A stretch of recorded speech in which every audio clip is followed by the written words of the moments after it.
और चलिए अब एक नजर the untold stories of Modi पर।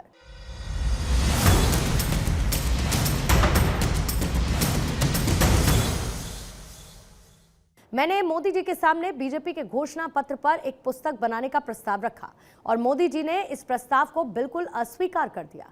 उन्होंने कहा कि इससे लोगों का कोई फायदा नहीं होगा, किताब छापनी ही है तो देश के बड़े मुद्दों को लोगों के सामने रखो। यह कहना है मध्य प्रदेश के प्रकाशक मनीष जैन का।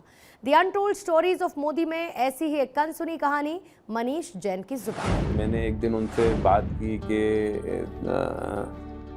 सर मैं एक और पुस्तक बनाना चाहता हूँ। बोले क्या? तो मैंने कहा साहब एक उस समय जो बीजेपी का घोषणा पत्र था, तो मुझे ऐसा लगा कि उस घोषणा पत्र को एक पुस्तक के रूप में डिटेल में हमको छापना चाहिए। तो मैंने उनसे वो बात रखी, पर उन्होंने बिल्कुल अस्वीकार कर दी। उन्होंने कहा कि उससे किसी का फायदा नहीं होगा, आप अगर किताब करनी है तो ऐसी करो कि जल संसाधन के बारे में हमारी पार्टी का क्या रुख है, बाकी पार्टियों का भी क्या रुख है, कोई भी ऐसे विषय बड़े देश के विषय लो और उन विषयों को लेके सब पार्टियों का रुख अलग अलग तर्क करके जब तक नहीं दोगे, जब तक किसी भी एक घोषणा पत्र का कोई छापने का आम जनता को कोई फायदा नहीं। तो मेरे को उस समय भी लगा कि कितना उन्होंने सटीक इस बात का जवाब दिया कि वाकई आप अगर इसको देखेंगे तो आम घोषणा पत्र तो जनरली हर बार आता ही है, पर हम तो यही समझने की कोशिश करते हैं कि हमारे से जो जुड़े हुए मुद्दे हैं उसमें सब पार्टियों का क्या रुख है,